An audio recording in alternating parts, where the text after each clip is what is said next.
right? But the princess in her own castle is thinking about herself. She's building this huge, pretty thing and nice thing, yes, but for herself. She's not thinking about those who are going to be dwelling in the castle.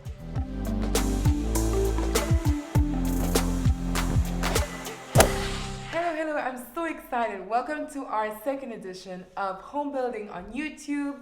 I am Dr. Yudin Patricia Hale Fallow, welcoming you. I'm the author of the home book that is available on Amazon right now if you'd like to purchase it. So last time we talked about, my testimony, like how I gave my life to Christ, right? And we talked about, the importance of giving our lives to Christ in order to build homes that are going to be long lasting. Today we're going to talk about 3 things that are necessary to talk about home building in general. What does it take really to build a home? We need 3 main things, right? So first of all, we are going to need a home builder. Who builds the home?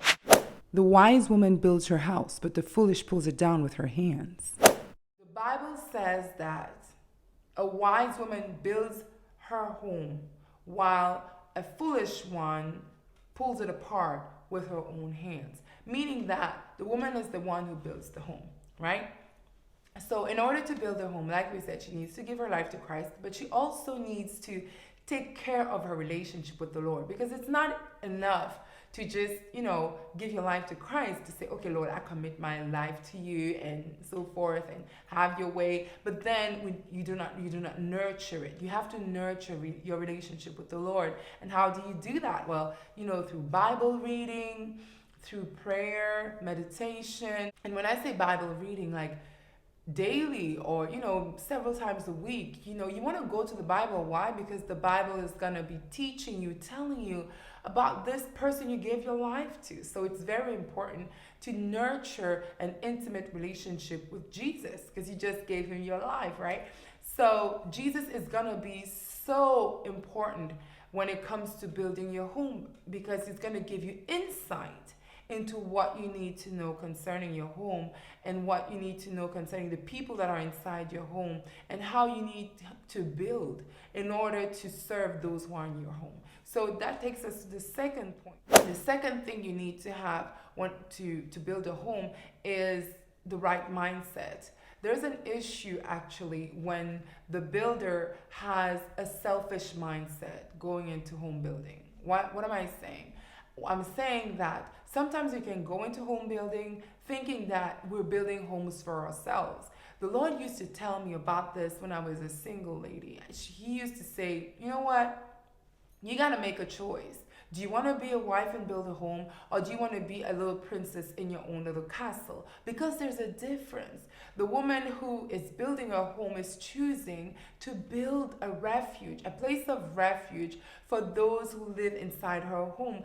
It's an act of service and love towards those who live inside her home. So she's putting something together that is comfortable, entertaining, pleasing, sheltering. You see what I'm saying? She's thinking about those who dwell, her home dwellers, right? But the princess in her own castle is thinking about herself. She's building this huge, pretty thing and nice thing, yes, but for herself. She's not thinking about those who are going to be dwelling in the castle. And when those who are dwelling in the castle don't do things the way she wants them to be done, when they're not doing things the way she envisioned or she prefers, she throws fits, right? That's not the right mindset to have.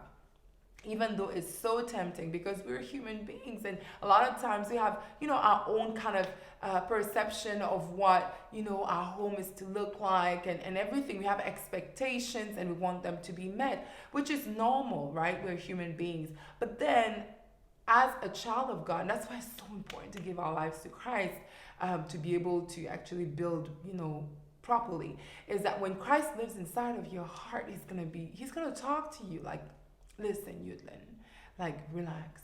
Everything is okay. Like, relax. Why? Because the glass being put in the dishwasher is not as important as people in the home experiencing peace coming from me, right? So that's the thing. It's very important to realize that the mindset is I'm serving.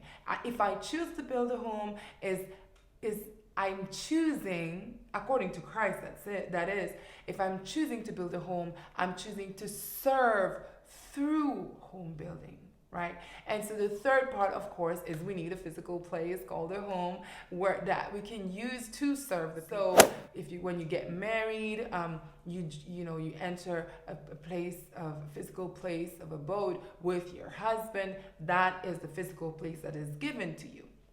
It's an interesting thing though, because sometimes we're given a place and we're like, oh my goodness, I don't like this place. It doesn't fit my expectations, especially the first place of abode, like the first dwelling place that you get with your husband might not be the place of your dream. It might not be the castle you had always hoped for as a little girl. But it's all right, because as we said in the beginning, you're not a little princess looking for her own little castle. You are a home builder. And one thing about home builders is that whatever you give them, whatever you put in their hands, they're able to transform it into a home. The home is actually the feeling, is characterized by the feeling that emanates from the place. That nurtures and heals and fulfills the people who live in it. So it's to say that no matter what your husband is able to afford at the beginning, you can turn that place into a home. So with that said, I was so excited to share this with you today. Please leave comments in the comment section with questions, reflections. Subscribe, and don't hesitate to like if you liked it. So see you next time.